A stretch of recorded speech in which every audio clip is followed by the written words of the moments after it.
پروردگار نے قوم عاد کے ساتھ کیا کیا جو ارم کہلاتے تھے،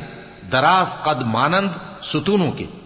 کہ تمام ملک میں ایسے پیدا نہیں ہوئے تھے، اور سمود کے ساتھ کیا کیا جو وادی قرا میں چٹانیں تراشتے تھے، اور فرعون کے ساتھ کیا کیا جو خیمے اور میخیں رکھتا تھا۔ یہ لوگ ملکوں میں سرکش ہو رہے تھے، پس ان میں بہت سی خرابیاں کرتے تھے، تو تمہارے پروردگار نے ان پر عذاب کا کوڑا برسا دیا۔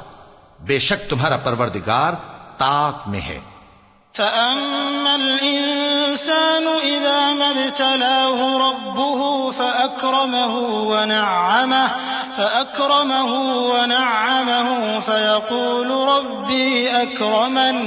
وَأَمَّا إِذَا مَا ابْتَلَاهُ فَقَدَرَ عَلَيْهِ رِزْقَهُ فَيَقُولُ رَبِّي أَهَانَنِ